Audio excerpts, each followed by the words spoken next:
బాబా నీ కాశీకి పోకముందు నీ ఛానల్లో లాస్ట్ నేను ఇంటర్వ్యూ ఇచ్చి పోయినా నీ ఛానల్లో ఇచ్చినప్పుడు నువ్వు కూడా ఎవరు కూడా నమ్మలేదు నా మాటలు.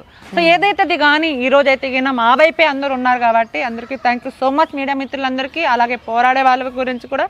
సో ఇప్పుడు విషయం గురించి మాట్లాడితే తను ట్రాన్స్జెండర్ కాదు, మగవాడు కాదు, అఘోర కాదు, ఏం కాదు.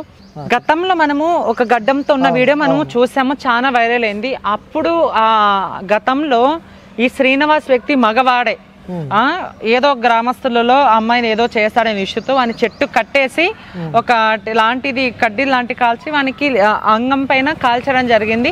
అది కాస్త కొంచెం డ్యామేజ్ అయింది, పూర్తి టోటల్ గా డ్యామేజ్ అయిపోయింది.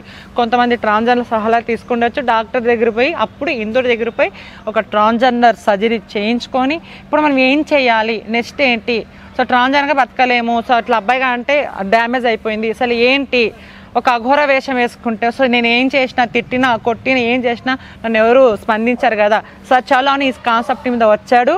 రావడంతోనే నేను గతంలో కూడా చెప్పా, డేట్ అవుతా అదైతా ఇదైతే నిన్న నమ్ముకొని వచ్చాడు. కానీ మేము అప్పటి నుంచి పోరాడుతూనే ఉన్నాం, నమ్మకండి నమ్మకండి నమ్మకండి అని. ఆ రోజు నన్ను కొట్టి పడేశారు. నువ్వేంది మాట్లాడడం అఘోర గురించి, అఘోరతో పెట్టుకుంటున్నావు, నువ్వు రక్తం కక్కుర్సి వస్తావు, నువ్వు మాధురి, నీకేమైనా తెలుసా అని నీతో శుద్ధ మాటలు కింద కామెంట్స్లో పెట్టారు. గతంలో కూడా ప్రియా చౌదరి మేడంకి చాలా మంది నన్ను చిటికేసి మరీ వార్నింగ్ ఇచ్చారు, మేమున్నాం అఘోర ఏంట అని. కానీ వాళ్ళు ఈరోజు రావట్లేదు స్పందించట్లేదు మాట్లాడడానికి.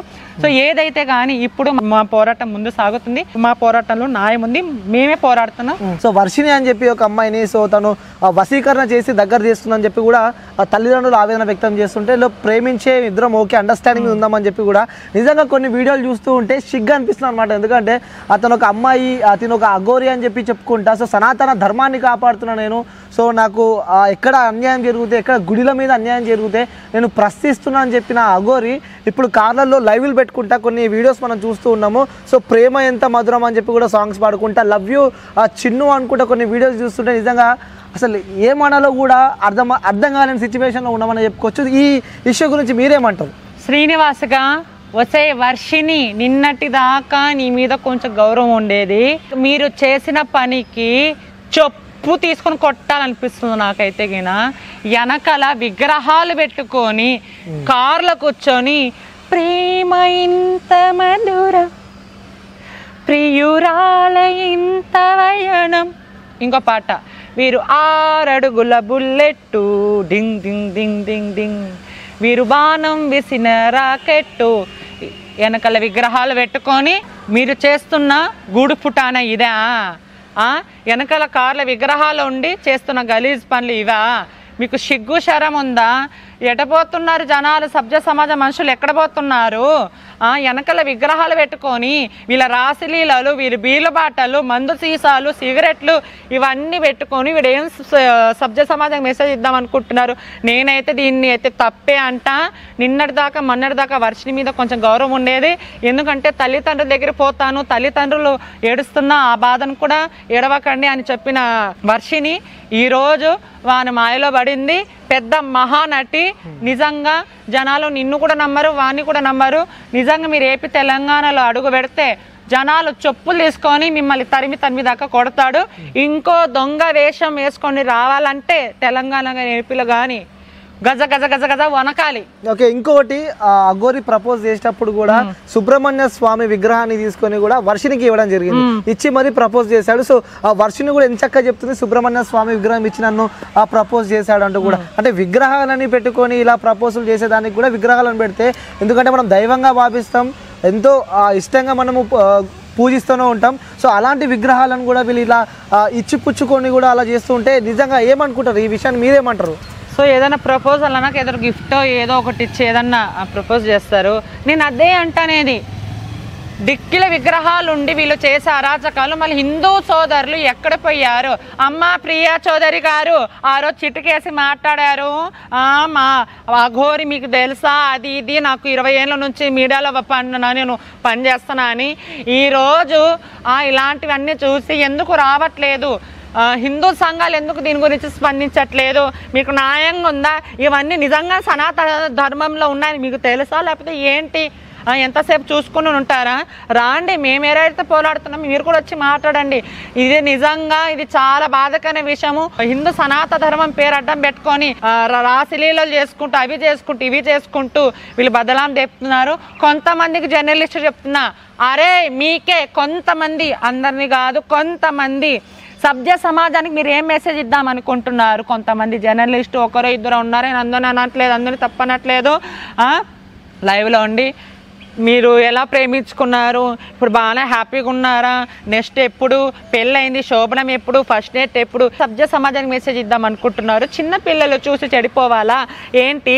చిన్న హత్యలు జరుగుతున్నాయి, చిన్నపిల్లల మీద రేపులు జరుగుతున్నాయి, చాలా ఇష్యూ జరుగుతున్నాయి. దాని గురించి మీరు మీడియా ఫోకస్ పెట్టకుండా ఎనీ టైం అఘోర కొంతమంది మీడియా ఛానల్కి డబ్బులు ఇచ్చి ఏమైనా లంచం ఇచ్చి ఏమైనా కొనిందో ఏం కొద్దాం అలానే ఉంది.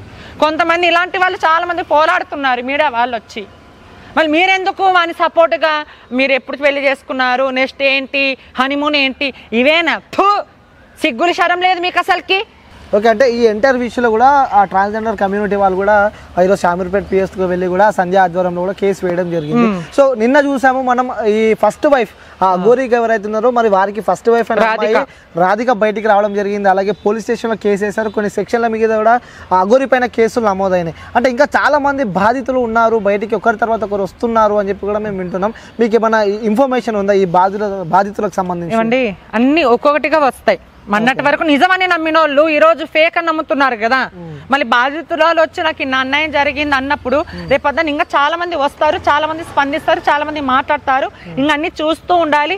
జనాలు చూస్తున్నారు. రేవంత్ రెడ్డి గారు మీరు ఎక్కడున్నా దీన్ని రియాక్షన్ ఎక్కువ తీసుకోమని మీరు జనాలకు చెప్పాలి. ఎందుకంటే ఇంత జరుగుతుంది, చాలా మంది మహిళలు వస్తున్నారు. ఇంకా రావాలి పోరాడాలి. ఒక సనాతన ధర్మం పేరు అడ్డం పెట్టుకొని వీడు చేస్తున్న జనాలకు మోసాలు అంతా ఇంత కాదు.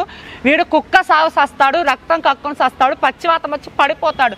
శివయ్య కానీ ఉంటే నిజంగా అంటే నేను మొదటి నుంచి చాలా మంది నన్ను పిచ్చి దీని మాట నేనేం నమ్మాలి అన్నోళ్ళు శివయ్య నేను ఎంత ఏడ్చాను ఆ శివయ్యకి తెలుసు. ఆ శివయ్య నా బాధ అర్థం చేసుకున్నాడు కాబట్టి నేను ఈ పోరాటంలో గెలుస్తున్నాను, పోరాడుతున్నాను. ఎందుకంటే నా వైపే అందరూ ఉన్నారు కాబట్టి నేను స్ట్రాంగ్గా ఉన్నాను. అందుకే నీ బండారం అంతా శివయ్య బయట పెట్టాడు. ఎవరెవరు ఆయనే స్వయంగా రాలేదు, ఎవరో ఒక రూపంలో వచ్చి నాలాంటి రూపంలో వచ్చి బయట పెట్టాడు. ఇంకా చూసుకో నీ ఆట షూర్ అయింది. ఇంకా ఓకే, ఇంకొకటి కొన్ని మనం చూస్తూ ఉన్నాము రాసలీలలు అని చెప్పుకుంటా ఈ అఘోరి ఆ వర్షిని అసలు ఏంటి ఆ రాసలీలల కాన్సెప్ట్ ఏంటి, అసలు ఏంది అసలు పెళ్ళి అయింది వాళ్ళకి లెస్బియన్ ఒప్పుకున్నారు కదా. మేము లెస్బియన్స్ ఇద్దరు మేము లెస్బియన్ చేసుకుంటాం అని అన్నారు కదా, మీడియాలో ఓపెన్ అయ్యారు కదా. వాళ్ళు దాని గురించి ఏం మాట్లాడాలి? వీళ్ళు సభ్య సమాజానికి ఏం మెసేజ్ ఇస్తున్నారని ఒక లెస్బియన్ పరువు తీస్తున్నావు కదా నేను వర్షిని. లెస్బియన్ వాళ్ళ గురించి ఏంటో తెలుసా? వాళ్ళు లెస్బియన్ అంటే మధ్యలో వచ్చింది కాదు హార్మోన్స్ చిన్న మాకు ఎట్లయితే ఉంటాయో చిన్నప్పుడు వాళ్ళకి అట్లా. నువ్వు యాంకర్ అడిగిన ప్రశ్నకి నీ దగ్గర సమాధానం లేక లెస్బియన్ అంటే అయిపోతుందా? ఎప్పటి నుంచి అమ్మా లెస్బియన్ నువ్వు? ఎప్పటి నుంచి లెస్బియన్? నీ తల్లిదండ్రులు ఎంత బాధపడుతున్నారు నువ్వు అర్థం చేసుకుంటున్నావా? వాళ్ళ దగ్గర ఉండి నువ్వు ఆడపిల్లలకి ఏం సమాజంలో మెసేజ్ ఇద్దాం? మళ్ళీ లైవ్ నడుస్తుంటే సనాతన ధర్మం అని ఇలా చెప్తుంది. అంటే సనాతన ధర్మం చెప్పు, జనాలు నిన్ను ఓట్లేస్తారు. సనాతన ధర్మం నువ్వు నోరిపితే సనాతన ధర్మం అని మాట్లాడుతూ ఉండు, నీకెవరు ఏమనరు. అంటే సనాతన ధర్మం అంటే హిందూ సోదరులు ఉన్నాయి, అఘోరిని ఎట్లా అంటారు? అది సనాతన ధర్మం గురించి పోరాడుతుంది. సో ఇట్లా కానీ ఈరోజు సనాతన ధర్మం గురించి వానికి తెలీదు. ఒకప్పుడు డేట్ అవుతానన్నాడు, బూడిద రాసుకుంటా అన్నాడు, లింగ మార్పిడి చేసుకున్నా అన్నాడు. ఏ కోణంలో చూసుకున్నా గానీ జనాలు నమ్మే స్టేజ్ లో లేరు. ఓకే, ఇంకొకటి కొన్ని వీడియోస్ మనం ఉన్నాము, తనకి ఇల్లే లేదు ఎలా చూసుకుంటాడు మిమ్మల్ని అని చెప్పి కూడా వర్షిని అడగడం జరిగింది. సో తను ఎంత ఇరుకుడంలో ఉన్నా అంత ఉంటా, ఎందుకంటే ప్రేమించిన కాబట్టి కలిసే నేను ఉంటా, అది కష్టమైన నష్టమైన తనతో నేను ఉంటా. సో ఎవరు వచ్చినా మమ్మల్ని ఎవరు విడదీయలేరు అని చెప్పి కూడా అంత గట్టి స్ట్రాంగ్ బాండ్ అంటారా వాళ్ళ మధ్యలో ఉన్నది? అంటే కొంతమంది వశీకరణ చేసి దగ్గర తీస్తున్నారు. వశీకరణ కాదు, అదొక సెక్స్ లో అదొక భాగం. అంటే ఇప్పుడు రాయి రాసుకుంటే బూడిద అయినట్టు. సో అందులో కూడా సాటిస్ఫాక్షన్ ఉంటుంది, ఇప్పుడు అందరికి తెలుసు. కానీ ఇది దేశానికి ఉపయోగం లేని విషయం. నిజంగా మీరు చేస్తున్నది చాలా తప్పు. నీ వీడియోలో ఒకసారి నువ్వు గుర్తు చేసుకొని ఇంకోసారి చూడు నేనేం మాట్లాడాను అని. నువ్వే మాట్లాడావు ఆడపిల్లలని నేను పెళ్లిళ్ళు చేసుకోము అది అని, ఈరోజు నువ్వు చేస్తున్నావు. ఇంకోసారి ఎవరైనా కానీ సనాతన ధర్మం అని పేరు చెప్పుకొని నేను బాబా అని నేను అది అని అన్నారనుకో, గో చెప్పుతో కొడతా కొడకల్లారా. ఇప్పుడు రాండ్రా మీరు ఎవరు వస్తారో. సనాతన ధర్మం అంటే మీకు అంత చులకనగా ఉందిరా కల్లారా? కడుపుకి అన్నం తింటున్నారా, పెంటం తింటున్నారా నా కొడకల్లారా? జనాలు వేలుకోండి, ఇలాంటి దొంగ నా కొడుకుల్ని చెప్పుతో కొట్టి తరిమి కొట్టాలా, అక్కడికి నరికి సంపాల లంజా కొడుకులారా. ఒరే శ్రీనివాసగా నిన్ను ఎంతమంది నమ్మారు, ఎంతమంది నమ్మారా? నువ్వు నిలబెట్టుకున్నావా? నిలబెట్టుకోలేదు. నువ్వంతా నువ్వే గొయ్యిలో పడ్డావు, బాధపడ్డా. ఏదో ఒక రోజు నా కామెంట్స్లో కూడా మాదిరి బాధపడకు, కొంత టైం పట్టుద్ది అని అన్నారు. సో జనాలు నాకు సపోర్ట్ ఉంది, మీలాంటి వాళ్ళు సపోర్ట్ ఉన్నారు. నాకు కొంతమంది ట్రాన్స్జెండర్ సపోర్ట్ కూడా చేయట్లేదు, చేయకపోయినా పర్వాలేదు. నా వెనకల ఆ పరమశివుడు ఉన్నాడు. అంతే అండి.